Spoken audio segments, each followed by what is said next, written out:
Olá, essa é a página do projeto Virada Reflexiva no Facebook.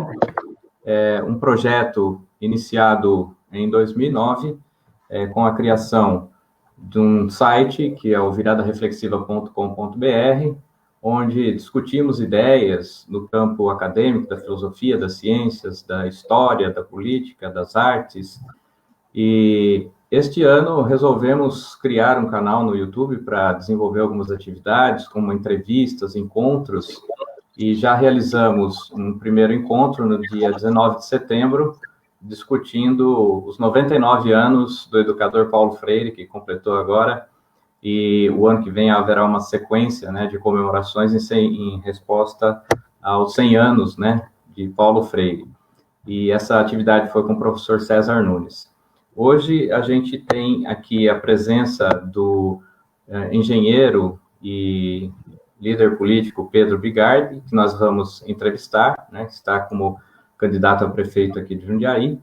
Nós faremos uma breve apresentação do Pedro e depois uma sequência de perguntas, né, que ele vai responder para que vocês acompanhem, né, para saber da trajetória dele, né, as ideias dele no campo da vida pessoal, da política, né? O objetivo nosso é que as pessoas realmente conheçam esse candidato, né, que já é um velho conhecido, né, na vida política jundiaense, da cidade de Jundiaí.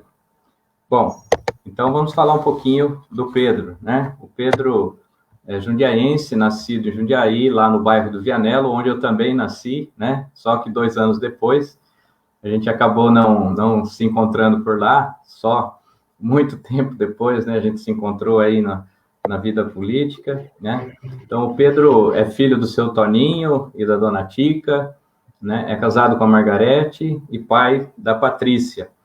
Ele cursou toda a educação básica dele, primeiro no SESI, depois na Escola Pública Estadual, lá no Colégio Estadual Siqueira de Moraes, e depois uma parte, né, depois o ensino médio, na verdade, ele fez no Colégio Técnico de Jundiaí, que hoje é chamada Escola Técnica Estadual Vasco Antônio Venchiaruti, né? Onde eu também estudei, né? Quando o Pedrinho estava lá, eu entrei um pouquinho depois também, né? Devido à nossa pequena diferença de idade, né? Ali o Pedro fez o curso técnico de edificações e posteriormente ele ingressou na universidade para fazer engenharia civil lá na Universidade de São Francisco, né? E concomitantemente, ele ingressou como funcionário público de carreira na Prefeitura de Jundiaí como desenhista e, posteriormente, né, depois, nesse processo de 19 anos de atuação lá, ele passou para a função de engenheiro civil. E nas atividades que o Pedro realizou, né, estando funcionário público, ele participou da elaboração do plano diretor de Jundiaí e da reserva biológica da Serra do Japi. Durante 3 anos também ele trabalhou na FUMAS, que é a Fundação Municipal de Ação Social, como coordenador técnico, na gestão do então padre Paulo André Labrossi, que também é um grande amigo nosso, que infelizmente já se foi, né? Uma pessoa bastante comprometida no campo social.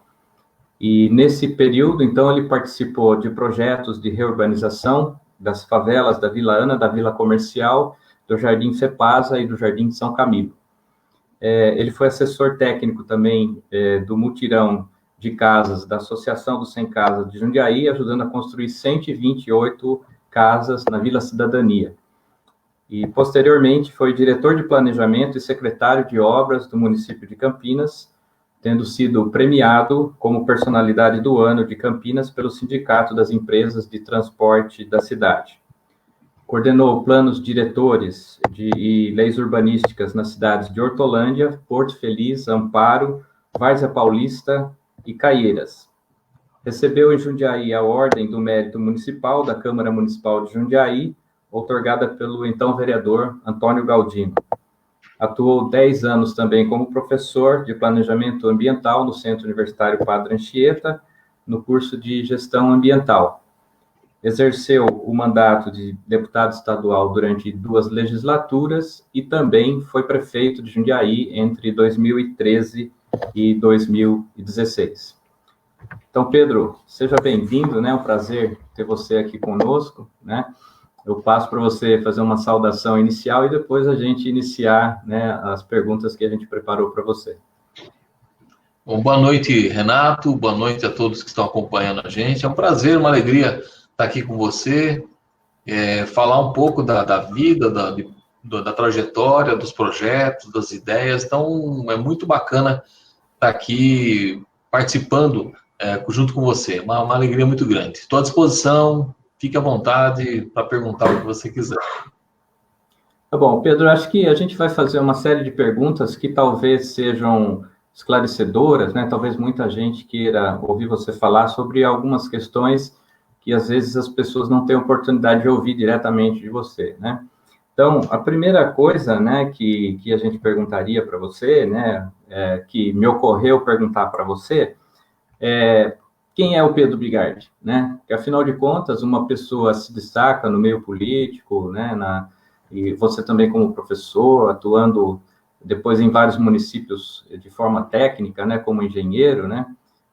Então, pensei perguntar quem é o Pedro Bigardi, né? Como é que você se vê na sua família, na sua origem familiar, né, na sua infância, na sua juventude, como que foi isso? Qual é a sua origem social? Que tipo de experiência social inicial você teve lá no bairro do Vianello, né, na convivência com seus pais, com seus irmãos? Acho que é a primeira coisa que a gente gostaria de ouvir de você. Então, Renato, como você disse, eu nasci no Vianello. Meu pai tinha um armazém, né, de secos e molhados ali na rua Silva Jardim, esquina com o professor José Tavares, onde é uma loja de móveis usados hoje, né? Perto do Bar Natura ali, para o pessoal compreender mais fácil aí. E assim, minha família é muito grande, né? Sete irmãos, né? Então, a família é grande. E a família do meu pai e a família da minha mãe também famílias muito grandes, que moravam na Vila Progresso, no Vianello, na região, né? Então, você imagina, muitos irmãos, né? 6 irmãos e uma irmã Lourdes, que mora no Vianello até hoje, e os primos, um monte de primos, né? Então, além dos amigos, a molecada toda. Então, a primeira imagem que eu tenho da minha infância é assim de muita convivência, de muita relação de convivência, de pessoas se encontrando, as festas. Imagina, um casamento, uma festa de aniversário, uma brincadeira de rua, era uma infinidade de jovens, de crianças que estavam se encontrando. Eu acho que uma coisa que marcou muito a minha infância ali no Vianello foi essa convivência, essa relação entre as pessoas. Eu prezo muito isso até hoje. Eu adoro o relacionamento das pessoas. Eu falo que não tem coisa melhor no mundo do que gente, as pessoas se encontrando, se relacionando, convivendo, os seus problemas, suas diferenças, mas eu acho que é a melhor coisa que a gente pode ter. Então, essa é a primeira imagem que eu tenho da minha infância, a convivência com muita gente e relação. Eu acho que isso é uma coisa muito marcante na minha vida. A segunda, eu acho que é a rua, né? A casa da gente, até porque naquela época era assim, não era aquela coisa do muro para trás, até porque não via muito muro, né? A rua fazia parte da casa da gente. A gente brincava na rua, fazia festa na rua. Me lembro da rua Tenente Eliapes, onde eu morei muitos anos, que tinha aquelas festas juninas na rua. Então botava aquelas mesas, botava as comidas, vinha toda a vizinhança se encontrar. Então eu acho que a rua, o espaço público, isso também é outra coisa que eu trago na minha vida. O espaço público é o lugar da relação, da convivência, da gente se encontrar. Então, são duas imagens muito fortes que eu trago na minha vida. E, além das outras tantas, né, meus irmãos iam estudar no Anchieta, que era subindo ali a rua da minha casa, na Tenente Eliapes, pertinho, e eu ficava em casa, pequeno, né? Meu pai ouvia rádio, eu gostava de ouvir rádio com ele, aquele rádio grandão, né? Ficava ouvindo. O do rádio sempre marcou muito a minha vida. Então, essas coisas, acho que uma infância, os campinhos de futebol, né? A gente tinha aqueles grandes campos de futebol que aos poucos foram sendo substituídos por casas, e a gente sempre achava um outro lugar para construir, fazer um mutirão, né? Da molecada para construir um campo novo, aí vinha a casa, ia para o outro, e assim vai. Então, futebol na rua, as brincadeiras, a gente ficava mais na rua do que dentro de casa, né? Acho que são as imagens que eu tenho da minha infância, muita convivência, relação, o espaço público, a rua, como convivência. Acho que isso são coisas que marcaram a minha vida, né? Uma infância muito gostosa, me lembro com muita satisfação de tudo isso. Bacana. Pedro, você está concorrendo ao cargo de prefeito novamente, né, pelo partido Rede Sustentabilidade, e você já foi filiado a outros partidos do campo progressista, e a gente perguntaria para você se você se mantém ainda alinhado a essas propostas progressistas, mesmo tendo participado ou passado por partidos diferentes, né, que têm diferentes posições, né, em relação ao mundo social, ao mundo político, né? Em que a Rede Sustentabilidade reforçou isso em você, essa sua posição progressista? Se você mantém, o que a Rede reforçou isso em você?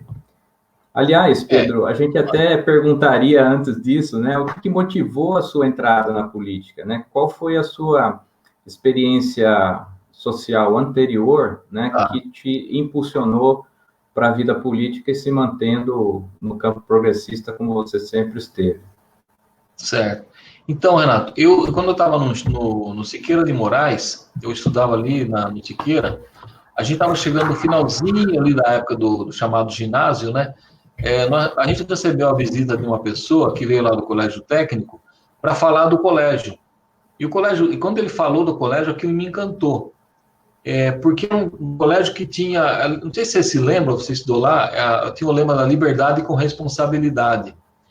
E aquilo me encantou, o colégio, um lugar diferente e tal, para a gente poder expressar ideias, o que a gente pensa e tal.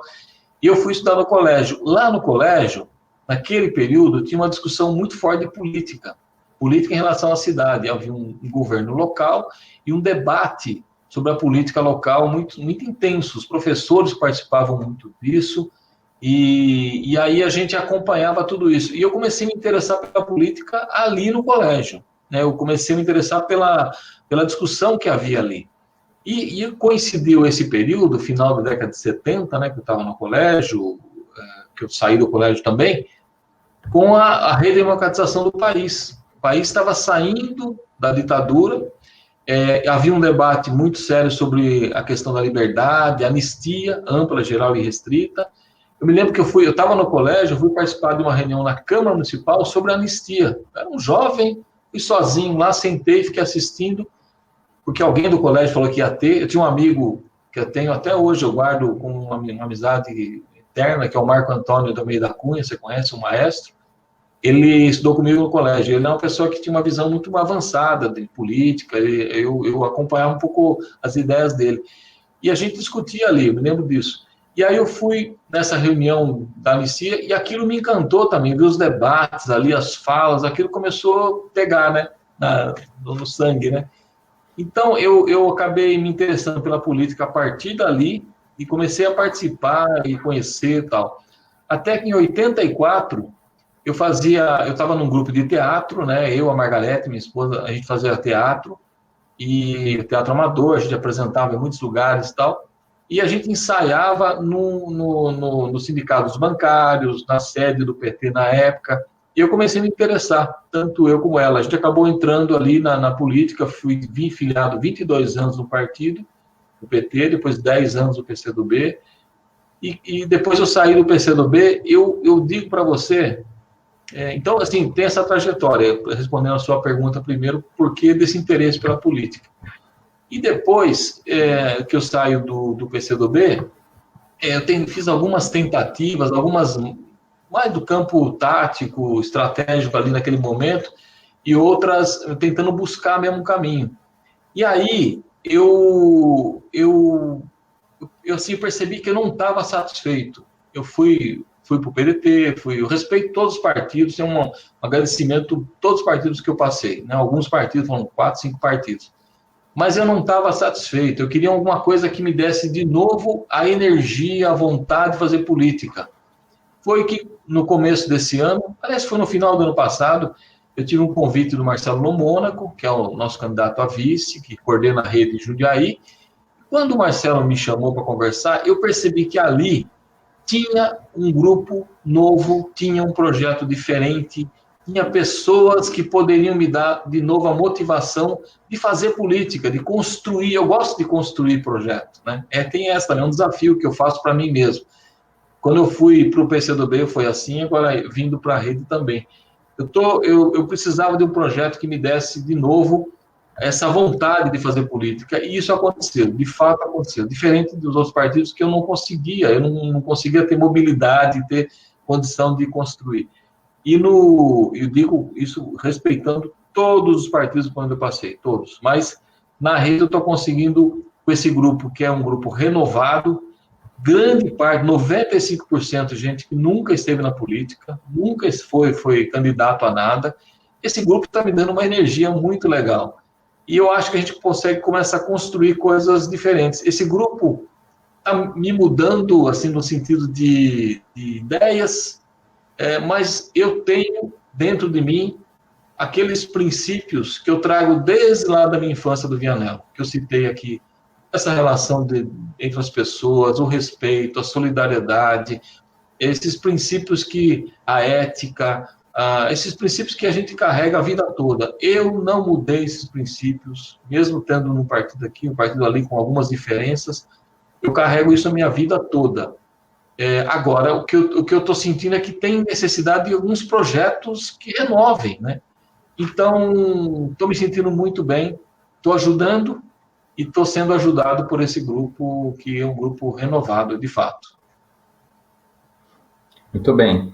Então, a gente sabe que está candidato a prefeito e temos certeza de que você não está candidato apenas para disputar uma eleição e ganhar, né? A gente sabe pela sua resposta anterior quais são os princípios que movem sempre o seu caminhar. E, nesse sentido, a gente sabe que no meio político, às vezes, existem estratégias, né, não muito éticas, né, de desqualificação dos adversários. E essa outra pergunta que eu faria é o seguinte: depois da eleição do atual grupo, né, que está no poder em Jundiaí, você passou a ser alvo de uma série de críticas, né, de questionamentos, né, algumas delas, inclusive, movidas por ações bastante suspeitas, e, entre outras coisas, diziam que você deixou a cidade endividada, que deixou de pagar o 13º salário, o 13º Vale Alimentação, que, aliás, foi você mesmo que criou, né, a parcela do Vale, que você não teria repassado o recurso para o Hospital São Vicente, ou seja, que você deixou a cidade endividada, né? Foi uma série de estratégias de desqualificação. E eu gostaria de saber o que significam, de fato, essas críticas, né? Qual a finalidade delas e por que boa parte das pessoas acabou acreditando nisso, né? Sendo que há comprovações, né, de que boa parte dessas críticas não tem fundamento algum, né? Pode ser que você tenha, evidentemente, cometido alguns pequenos erros, mas essas críticas pesadas, elas não têm fundamento, né? Então, como você vê isso, né? E como você vê o fato de que uma parcela da sociedade acabou acreditando nisso que a gente chamaria de fake news, né? Que a gente tem combatido tanto hoje, né? Esse é o fake news oficial, né? Ele parte do próprio governo. Na verdade, assim, quando eu saio do governo, eu sou uma pessoa que eu voltei para a minha atividade profissional, até com dificuldade para poder voltar à minha atividade profissional como engenheiro, como urbanista, que eu trabalho com cidades, projetos de cidades. Então, e por fato de ter sido prefeito, muita gente acha que isso facilita, né? Abre caminhos, de certa forma, fecha muitos caminhos também. Então, eu tenho que voltar à minha atividade profissional e foi muito interessante. Eu falo que eu estou num projeto de reconstrução da minha vida. E isso está muito legal. Eu voltei a estudar, voltei a fazer curso, a fazer trabalho, plano viário, plano diretor, projeto habitacional. Eu voltei a trabalhar, isso está fazendo muito bem, inclusive atualizando, né? Mas então, eu saio da prefeitura e volto para o trabalho, assim como as pessoas que estavam comigo. A gente não fica fazendo política o tempo todo. Só que isso, para quem está no governo, eles acharam que o mais interessante era, até para justificar uma ação restrita, pequena, durante 2 anos de mandato, que eles fizeram muito pouca coisa, acharam que o mais interessante era desqualificar o adversário, né? E aí bateram muito. Durante 2 anos e meio, eu tentei responder, mas era eu respondendo contra 1 milhão de canais de comunicação contra, né? Então, isso acabou ficando como a palavra oficial, né, que foi muito ruim. Só que é o seguinte, eu aprovei, até o Leandro está colocando aí, ó, eu ia falar, ele falou aí, o Tribunal de Contas, o Tribunal de Contas do Estado aprovou todas as minhas contas. Renato, o Tribunal de Contas do Estado de São Paulo, ele é muito rígido. E mais do que isso, a relatora dos meus anos de governo foi uma funcionária de carreira, que eu conheci quando eu era deputado, e uma pessoa muito correta, uma pessoa de carreira que se envolve na política, uma pessoa que analisa as contas de fato. Ela aprovou, ela e o tribunal, né, o pleno do tribunal, aprovou 2013, 14, 15 e 16, todos os 4 anos.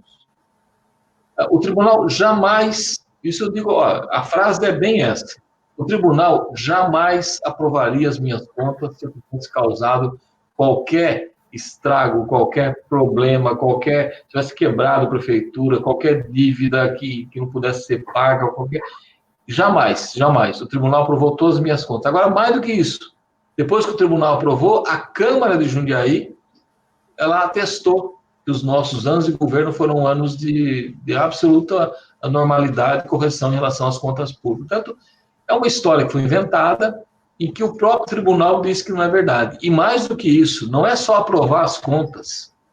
O tribunal analisou área por área, você sabe como funciona, a educação, a saúde, eles analisam cada tema e dão notas. Eles dão uma avaliação, né, para essas áreas.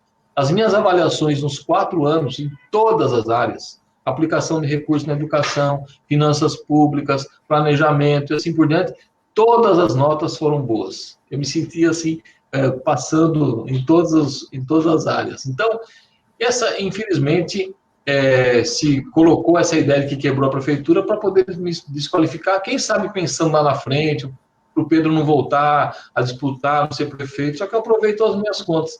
E mais do que isso, que é outra coisa importante, a gente teve, a partir de 2014, uma crise econômica no país terrível, em que a gente teve uma queda de arrecadação em todos os municípios, 14, 15 e 16, foi absurdamente terrível.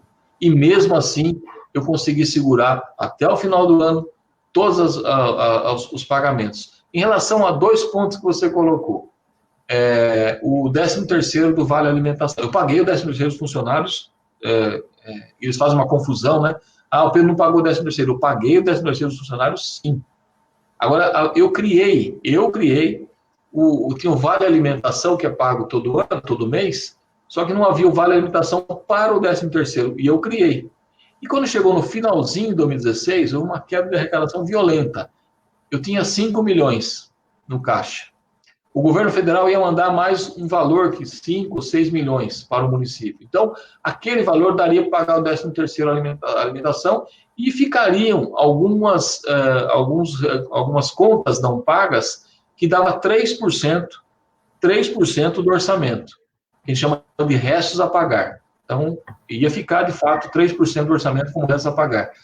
Bom, virou o ano, só que o dinheiro que vinha do governo federal caiu só no dia 1º, dia 2 de janeiro de 2017. Então, não tive condição de pagar. Mas no dia 2 de janeiro, dia 3, era possível fazer o pagamento e seguir a vida. Mas eles preferiram fazer política em cima disso. E os servidores públicos têm que saber dessa história. Em relação ao São Vicente, que é outra coisa que se falou muito. Não foi pago o 13º dos funcionários do Hospital São Vicente. Primeiro, eu dei o maior reajuste, eu garanti, discutindo com o sindicato e com a administração do Hospital São Vicente, com os vicentinos, eu garanti em 2013 o maior reajuste da saúde de toda a região e um dos maiores do estado de São Paulo, para os funcionários do São Vicente. Só que eu não tinha gestão sobre o São Vicente total. Eu tinha a indicação do superintendente e havia uma administração própria. Eu não determinava o que eles iam pagar ou deixar de pagar. E quando eu assumi, o Hospital São Vicente tinha 240 milhões de dívidas trabalhistas, tributárias, 240 milhões. Portanto, já era uma situação grave. Eu cumpri todos os anos o convênio do Hospital São Vicente, mandei todos os meses 12, 13, 14 milhões todos os meses. Olha o que a gente manda de recursos para o Hospital São Vicente, todo mês. Quando chegou no final de 2016, eles estavam com muita dificuldade. Eu sentei com a direção do Hospital São Vicente, com os vicentinos, e fiz um aditamento no segundo semestre de 2016, que era o meu último ano. Eu fiz um aditamento no contrato, ou seja, eu passei um valor a mais, para as pessoas entenderem, para tentar cobrir aquelas dificuldades que o hospital estava tendo. Esse valor foi, e eu cumpri até o final do ano todos os repasses. Só que a decisão de não pagar 13º dos funcionários do São Vicente não foi minha. Eu encaminhei o recurso, eles tinham que decidir, paga fornecedor, paga 13º, paga funcionário. Eu pedi para eles pagarem pelo menos os funcionários, né? Porque o salário do funcionário pagaram. Agora, o 13º, os fornecedores vão uma decisão do hospital. Agora, eu cumpri como prefeito todo o convênio do começo ao fim. Nunca deixei de passar R$1 do convênio do Hospital São Vicente. Agora, é um hospital que tem muita dificuldade, porque cresceu o atendimento, atende toda a região, o governo do estado não manda R$1 para o hospital, uma vergonha o hospital, o governo do estado não participar da saúde no estado de São Paulo, não é só aqui não, os outros hospitais também não mandam dinheiro, e o governo federal manda 30% mais ou menos do que é o valor que se gasta todo mês. A prefeitura cobre 70%. Então, eu tenho absoluta convicção que eu cumpri o meu papel encaminhando os recursos. Agora, aí também se fez muita política. Ao invés de tentar atacar o problema, resolver, preferiram fazer política, que é o mais fácil, né? Você chega, você desqualifica o adversário, você fala que não tem dinheiro, aí isso vira justificativo para não pagar aumento de servidor público, para negociar contrato. É uma estratégia de governo. Eu não fiz isso com o meu antecessor, mas eles fizeram comigo. Joia. Pedro, quais que você acha que são as maiores realizações do seu governo? Você acha que houve alguma coisa que deixou de realizar e que você gostaria de poder ter realizado, né? Que estava planejado, mas não aconteceu a contento, né? Quais seriam eventuais desacertos, né, que você teve ao longo da gestão e o que você faria para não cair novamente nesses erros, nesses desacertos? Eu acho assim, hoje eu mudaria algumas coisas, do ponto de vista de gestão. Por exemplo, eu acho que tem que ter um planejamento de ações que caiba mais dentro do governo. Eu consegui muito recurso externo, por exemplo, as 4 UPAs, o BRT, 106 milhões para o BRT, o Centro de Excelência do Esporte, foi uma infinidade de recursos que eu consegui para Jundiaí, habitação. Só que alguns desses projetos não couberam nesses 4 anos de governo. Eu digo isso com uma certa tristeza, porque o governo, se você assume e tem coisas acontecendo, você deve dar continuidade. Na minha época, como servidor público, o prefeito que não fizesse isso, ele estava cometendo um crime. Ele não deu continuidade a uma obra. Hoje, parece que o prefeito faz isso e o pessoal aplaude. É um absurdo. Então, eu, por exemplo, assumi o túnel da Ponte São João, estava em obra. Estava em 30% da obra. Obra cara, difícil. Eu faria um pouco diferente, mas eu acho que o projeto resolveu muita coisa. Mas tinha 30% da obra. Eu fiz os outros 70%. Entreguei para a comunidade. Em 2015, se não me engano, entreguei para a comunidade. Então, assim, tem que cumprir um trabalho que vem sendo feito. Agora, no meu caso, entrou um governo, parou. O parque tecnológico parou. Conseguimos uma parceria com o Estado. Consegui área doada, fez movimento de terra e parou. As UPAs pararam, as 3 UPAs, e ficaram inventando desculpa ainda, da mesma forma que falaram da dívida. O Centro das Artes estava em obra, parou. E assim vai, quer dizer, o BRT devolveram 106 milhões, eu não sei o que fizeram com 106 milhões, porque era uma obra importante para Jundiaí. A gente ia fazer um trecho importante. Eu fui em Bogotá conhecer, e isso poderia acontecer. Agora, hoje, considerando essa situação do país, essa visão de governo que se tem, eu faria um governo mais dentro do tempo, para evitar esses prejuízos para a comunidade. Por exemplo, nas UPAs.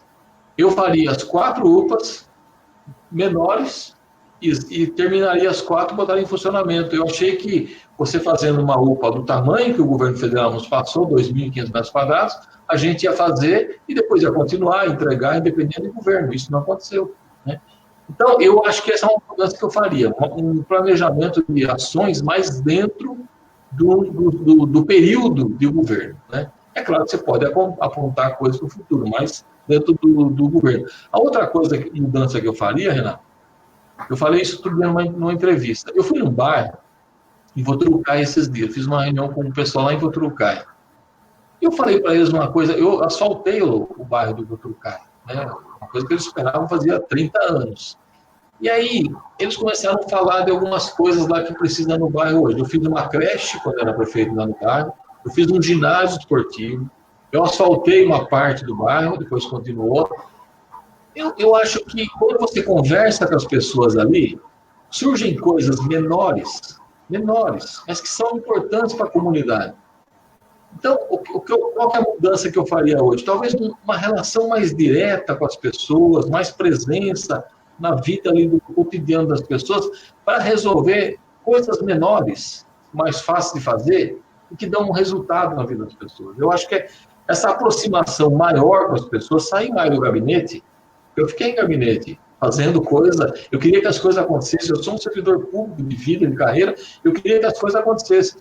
Talvez essa aproximação mais direta do prefeito mesmo, com as pessoas, as coisas saíssem com coisas menores que não ter sido feitas, e melhores, vamos dizer assim. Essa é a outra mudança que eu faria. E a terceira mudança, eu estou falando de mudança mesmo no sentido de melhorar. Eu acho que o prefeito, eu sou uma pessoa que eu delego ações, eu tinha secretários, o presidente tem 400 mil habitantes, então você delega e tal.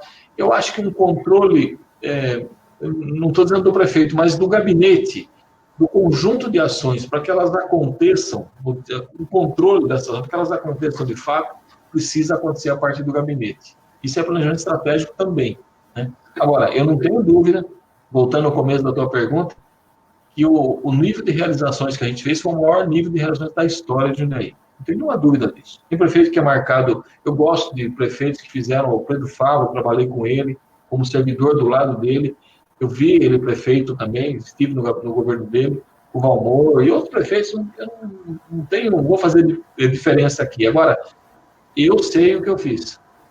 Eu sei o que eu pude trazer para a cidade, junto com um conjunto de servidores, que é um conjunto de ações.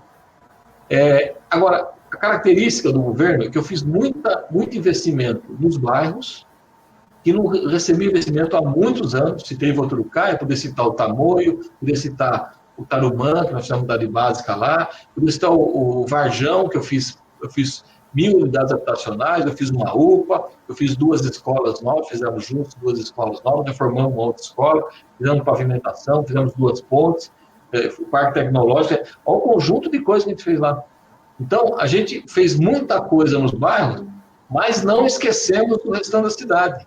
Quando eu trago as alças para Jundiaí, que estão aqui do lado, atrás de mim aqui, os viadutos que melhoraram esse fluxo, foi um trabalho político muito forte com o governador, na época, o Geraldo Alckmin, em que a gente soube se relacionar, independente de partido, de visão política, e trazer um recurso daí, coisa que não tinha acontecido antes.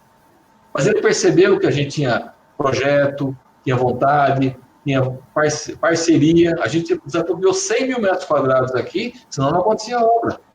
Então, a gente fez obra nos bairros, mas a gente conseguiu fazer coisas para a cidade como um todo. Em todo lugar tem uma ação nossa. Em todo lugar tem uma ação nossa. Então, eu me sinto satisfeito. Agora, é claro que precisa ter outras mudanças, outras coisas, outra forma de governar. Eu estou me atualizando. E esse grupo o novo que está do meu lado está me ensinando muita coisa. Bom, Pedro, muito. Não, tranquilo. Entrando um pouquinho numa outra temática aqui, da questão da educação, uma das informações também que foram divulgadas, né, no final a partir do final do seu governo, né, pelo atual governo, é que você teria deixado 3 mil crianças na fila de espera da chamada creche, né, que é a educação infantil de 0 a 3 anos, né? No entanto, Existem registros na imprensa que em 2012, né, havia uma fila de espera de 2.600 crianças nesse segmento. E também nos próprios registros dos sistemas da prefeitura, em dezembro de 2016, havia o registro de que havia apenas 1.600 crianças dentre essas 2.600 que você herdou do governo anterior, portanto, uma redução de cerca de 38% da fila de espera, né?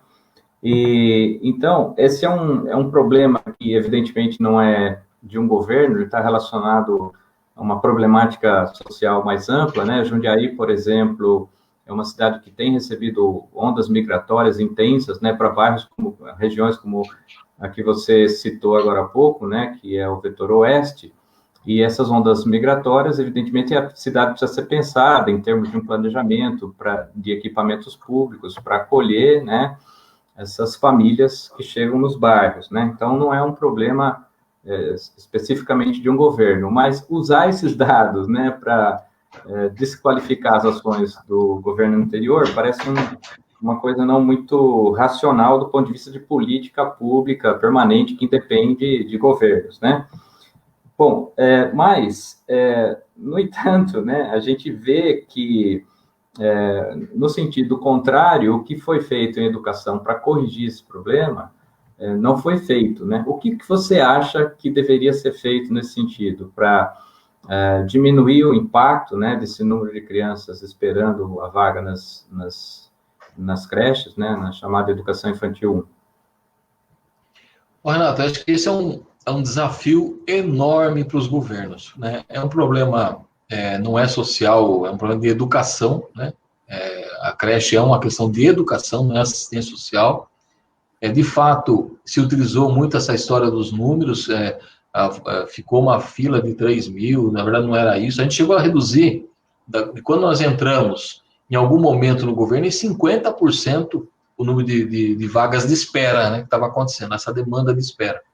Agora, não dá para... A gente devia ter um acordo entre os candidatos que não usar esse tema para desqualificar o outro em relação ao governo, porque é um problema difícil, complicado. Nós fizemos creche, nós fizemos parcerias com escolas, com entidades, né, convênios e contratos, a gente buscou alternativa, é uma coisa trabalhosa, difícil, que envolve a educação, que envolve recurso público, então é um assunto muito difícil, tem que ampliar a possibilidade, e agora, por conta da pandemia e também da crise econômica, nós vamos ter um agravamento da situação, porque muita gente perdeu renda, perdeu emprego, vai ter, muitas vezes está numa creche particular, vai para uma creche pública, então vai aumentar.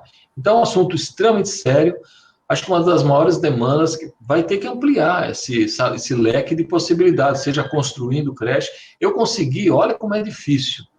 Em 2013, se eu não me engano foi em 2013, eu fui até o Palácio dos Bandeirantes, eu com um conjunto de prefeitos, me lembro que o Juvenal, o prefeito de Vargas Paulista, estava do meu lado nesse dia, a gente conversou sobre isso, e aí nós fizemos uma inscrição para construir o projeto Creche Escola, uma coisa assim, não lembro o nome do projeto do governo do estado, e a gente conseguiu, foi contemplado com 2 creches, uma, se não me engano, lá no residencial Jundiaí, e a outra eu não me lembro.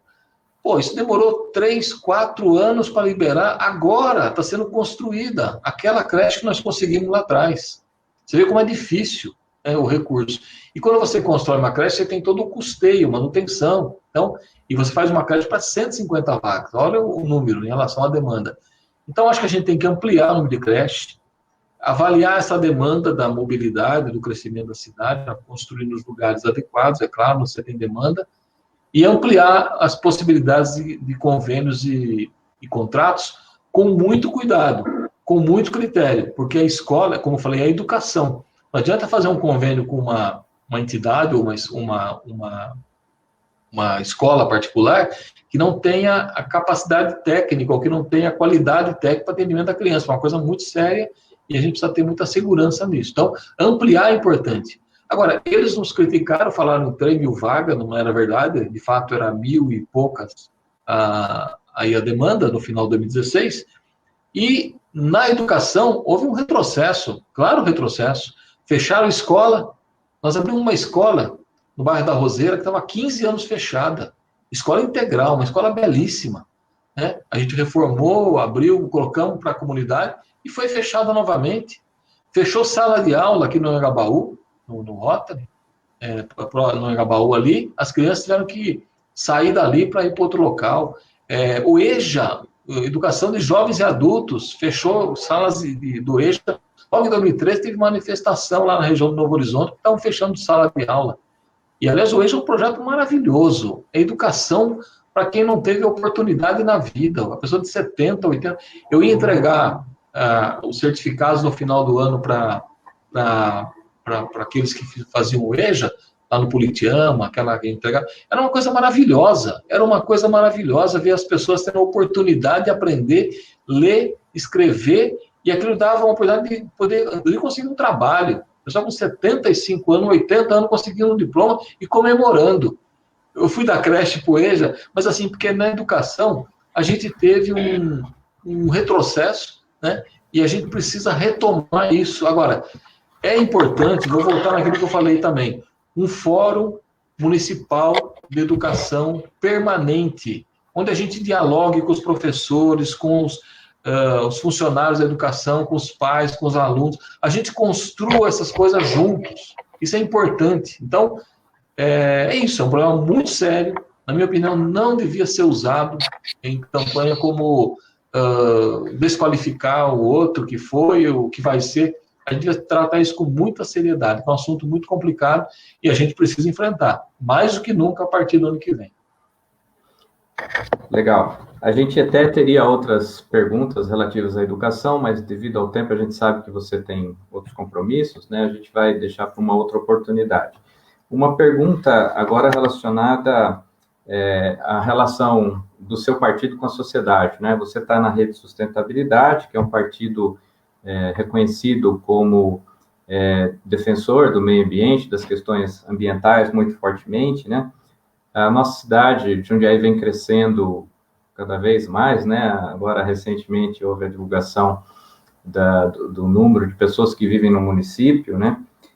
E tem pressões de toda a natureza, né? Vindas aí, principalmente de empreendimentos, né? Na área de imóveis, na área imobiliária, e pressões em relação a áreas do município que deveriam ser preservadas, né? Seguir aquilo que estava previsto no plano diretor aprovado no seu governo, né?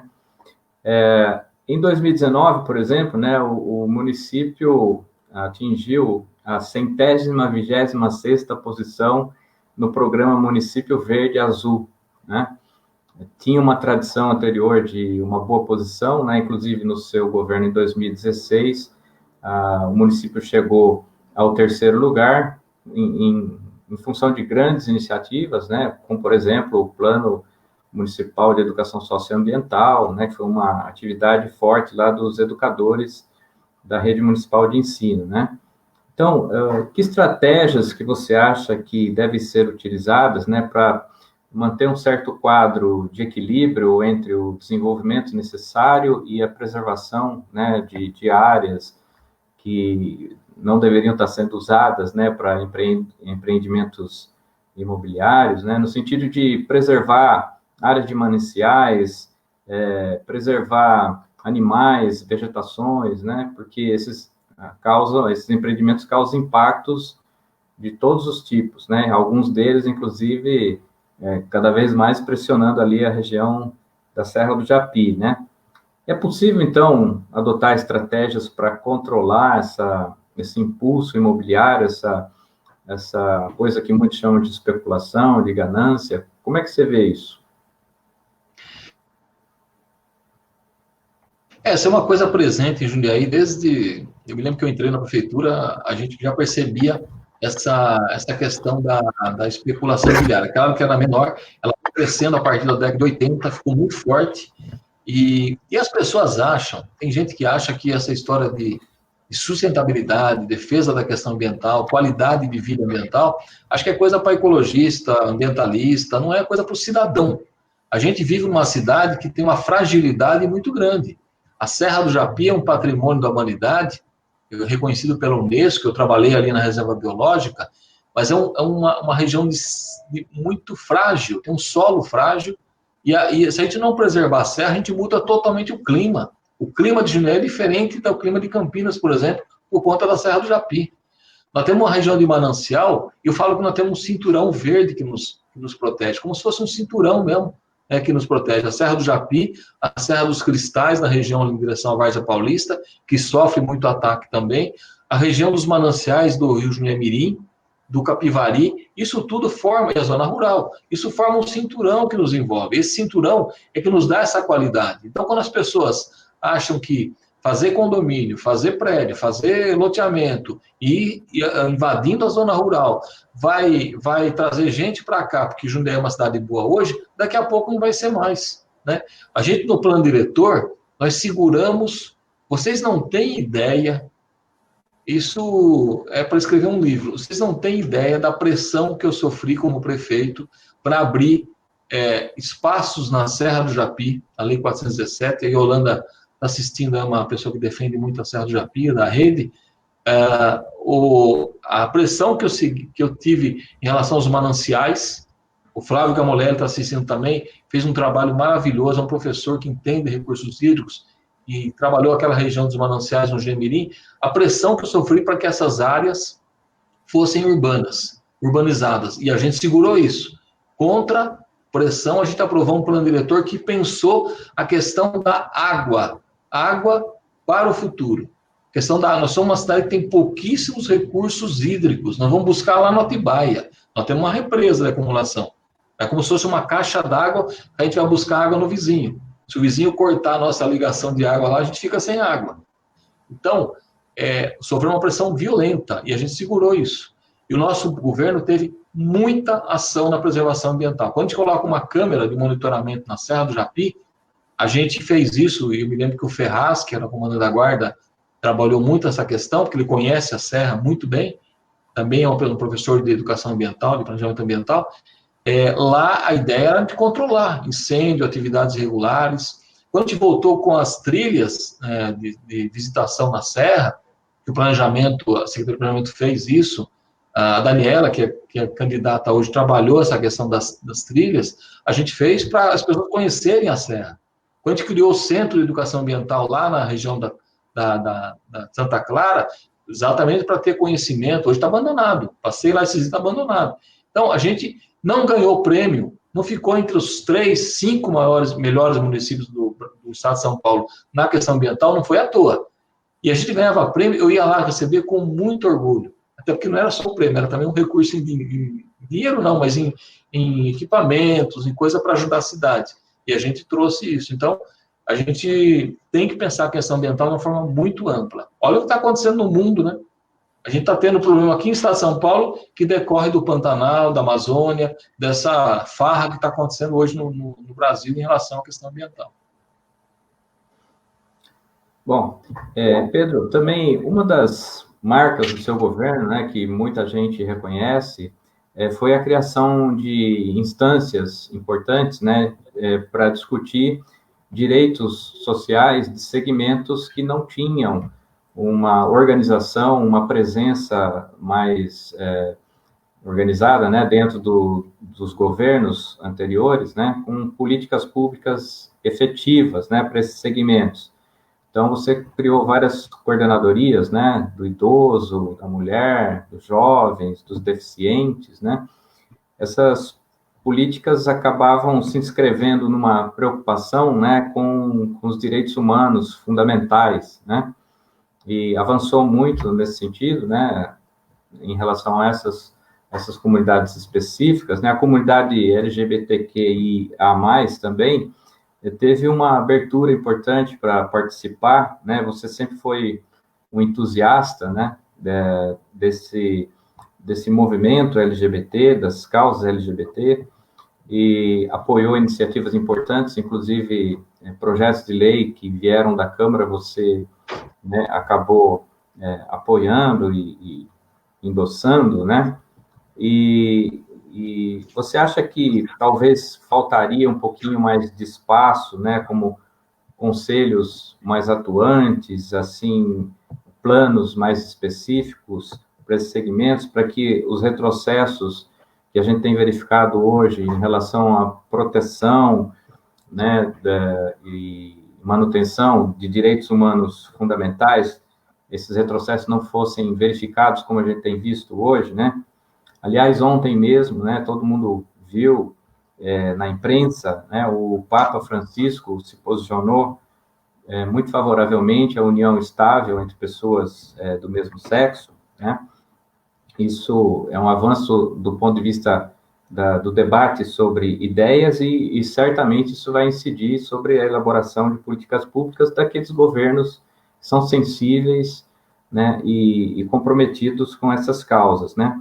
As mulheres também, né? O movimento feminista tem recebido ataques de diversas naturezas, né? Essa semana mesmo teve outro evento, outra notícia envolvendo aí um jogador de futebol e que demonstra, né, que hoje certos comportamentos em relação a esses direitos fundamentais são inaceitáveis, né? Não é possível mais a gente continuar. Muitos ativistas de direitos humanos têm sofrido atentados, têm sido perseguidos, né? E acho que é uma agenda importante também para qualquer governo do campo progressista, né? Como que você analisa tudo isso? O que você acha que poderia avançar a partir da base que você já construiu no seu governo? Bom, quero mandar um abraço para o Roberto, que elogiou aí a participação do plano diretor, ele esteve conosco. O Rogério também falando agora dessa questão dessas políticas que você tem colocado. Eu acho que a palavra-chave, quando a gente criou as coordenadorias, é respeito. A gente precisa respeitar. A gente fez a coordenadoria do idoso, né? A Cláudia Sartori ficou à frente da coordenadoria, e é uma especialista nessa área, respeitar o idoso nos seus segmentos, cada um com a sua característica. Aquele que tem mais dificuldade, hoje tem 65 anos, uma dificuldade maior, aquele que precisa de um cuidado maior, a relação com a família. Então, até fiz uma discussão com ela essa semana. A questão da mulher, né, a mulher que sofre violência, que muitas vezes não tem um espaço devido, abrir o espaço para a mulher participar, estar presente, e não sofrer a violência que a gente tem visto muitas vezes em todos os lugares aí. A questão da igualdade racial, tem muitos eventos interessantes que o BA, que o Vanderlei Vitorino, que esteve à frente, fez um debate sobre a Valéria também, fez um debate sobre essa questão racial, então a gente trouxe essa discussão para a sociedade. A questão da LGBT, a gente participou, tive lá na marcha, a gente fez debate, fez discussão, a gente procurou abrir espaço, a questão da pessoa com deficiência, a gente fez aquele projeto do transporte para as pessoas que têm deficiência, que tinha que ter uma entidade, não tinha como se deslocar, fez um projeto específico. Mas eu acho que, independente dos projetos, a gente tem que ter sempre em mente a questão do respeito e do tratamento que a gente deve dar para essa questão. Então, as coordenadorias tinham esse papel, né? Não sei se eu citei todas, acho que esqueci de alguma, do trabalho também. A gente queria trazer esse debate para a sociedade. Era esse o papel. Eu dizia isso para os coordenadores. Vocês não têm uma estrutura grande, mas vocês têm que trazer o debate para a sociedade, né? E a gente avançou muito nessa questão, e acho que dá para avançar mais. A gente pensar alguma forma de administrativa, de trabalhar um pouco mais de estrutura para que esses projetos avancem. E uma coisa legal, Renato, para não me alongar, é que essas coordenadorias faziam um papel de fiscal, vamos chamar assim, das secretarias, dos projetos do governo, né? Em cada projeto tem que ter um olhar da questão da acessibilidade, da questão da igualdade. Então, a presença das coordenadorias teve um papel importante no nosso governo. Bom, Pedro, tinha até outras questões aqui, né, que, como eu falei, da área de educação, mas eu vou fazer a última pergunta agora, porque eu sei que você tem um outro compromisso, né? Nós temos hoje 13 candidatos a prefeito concorrendo ao cargo de prefeito na cidade de Jundiaí, né? No campo mais progressista, a gente tem 5 candidatos com histórico de compromisso, né, com as causas sociais. O seu governo também foi marcado por uma certa abertura, né, ao diálogo, à participação de várias forças da sociedade na condução das políticas, né? Tinha até empresários que não tinham vínculos com partidos políticos, né, que vieram contribuir porque queriam ajudar a pensar a cidade, o desenvolvimento econômico, né, muitos militantes de movimentos sociais, né, estavam à frente de coordenadorias, diretorias, até mesmo secretarias, né, enfim, pessoas que tinham diferentes experiências de vida e diferentes visões políticas, né, e que ajudaram a construir, né, as políticas do seu governo. Acho que essa pergunta volta um pouco lá no início, né, na nossa primeira pergunta, que está relacionada à sua posição no campo progressista, né?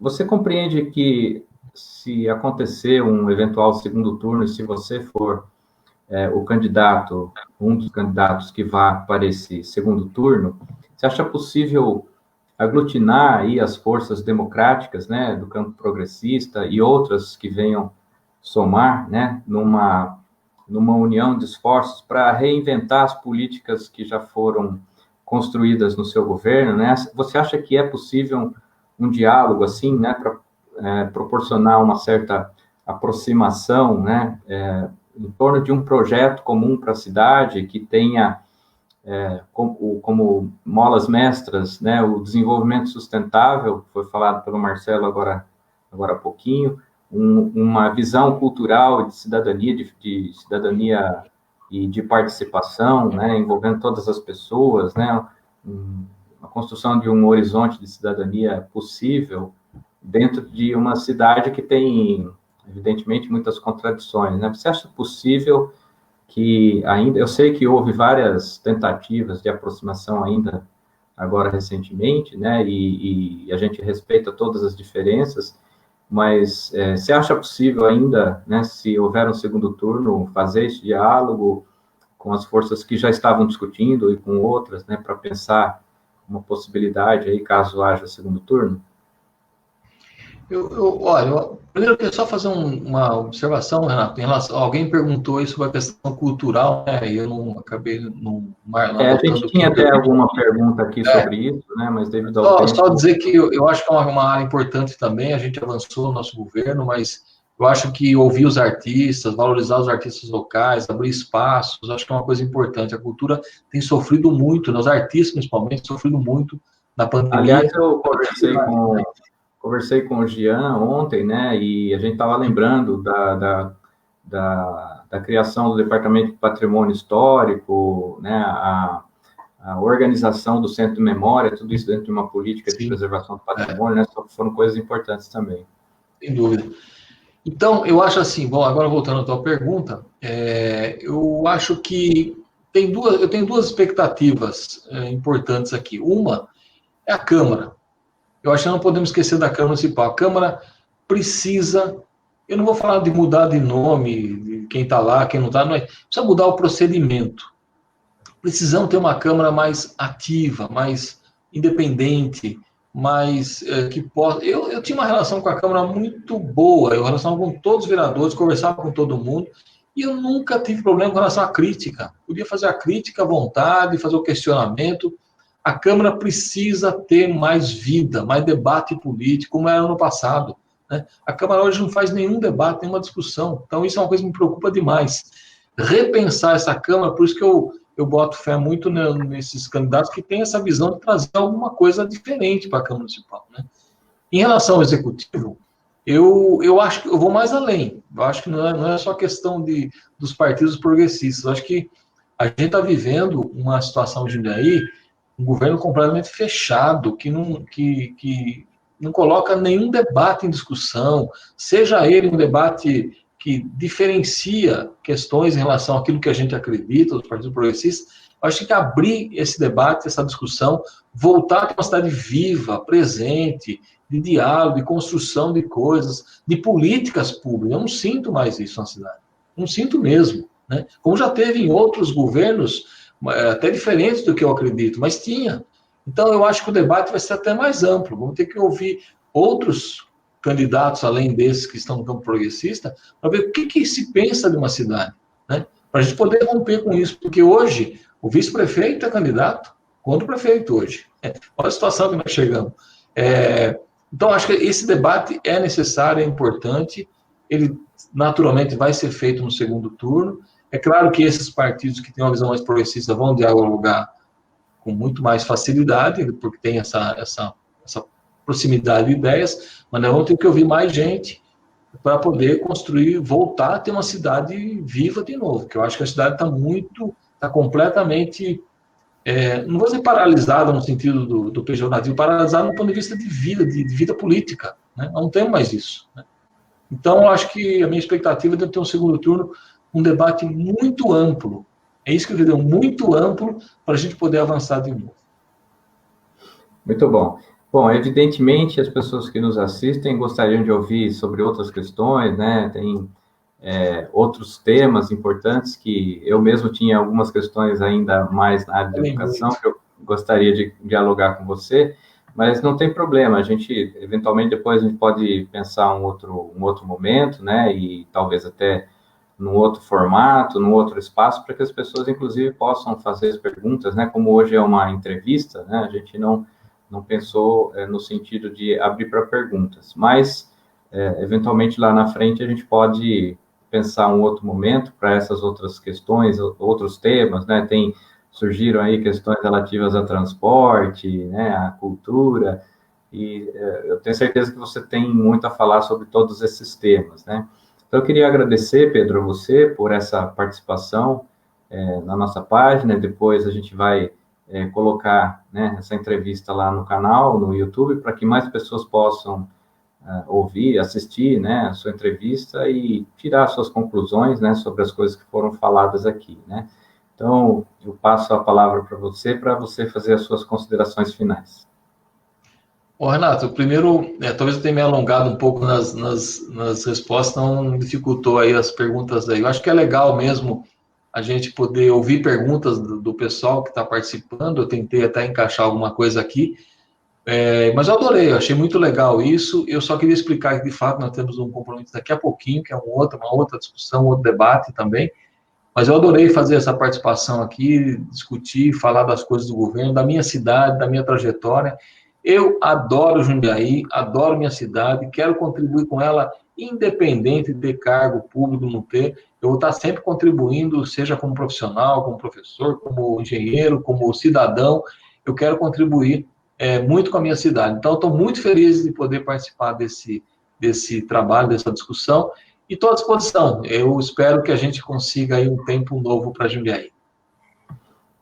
Obrigado, Pedro. Da minha parte, né, você sabe que essa atividade teve um objetivo muito claro, né, por conta da nossa amizade, da nossa relação já de quase 30 anos, né, no campo da vida pessoal, da política, né, e essa minha pequena colaboração foi no intuito de promover, né, a sua candidatura, ajudar na sua candidatura, com todo o respeito que a gente tem, né, aos demais concorrentes, né, a gente tenta discutir as coisas sempre no plano das ideias, colocar o mais possível a verdade em evidência, né, às vezes as pessoas acham que a verdade é algo relativo, né, mas a gente acredita no universalismo da verdade, né, que não existem verdades que sejam tão relativas assim, né, os fatos estão aí, os dados estão apontados, né, nessa sua entrevista, e a gente vai seguindo, né, tentando caminhar na vida política. A gente sabe que o seu objetivo não é necessariamente chegar no poder, né, mas construir um projeto para a cidade, e fazemos votos que você esteja no segundo turno. Se não for você também, se for uma outra pessoa que seja próxima da gente, que a gente possa se unir, né, e pensar o melhor projeto para a cidade. Mas, pelo que eu estou vendo, né, a grande chance de você ir para o segundo turno, né? Há um sentimento aí na cidade que cresce a cada dia, né? Então, muito humildemente, né, agradeço a você e espero que a gente faça um outro momento depois para ajudar na sua campanha, né? E com todo respeito aí aos demais colegas candidatos também. Então, uma boa noite a você, Pedro, e a todos que nos assistem. Lembrando que a gente vai depois colocar, né, a entrevista gravada no canal do YouTube do Virada Reflexiva, para que as pessoas que não tiveram acesso ou a possibilidade de acompanhar aqui diretamente vejam lá no canal, tá bom? Muito obrigado e boa noite a todos. Valeu, obrigado, irmão. Até mais. Obrigado.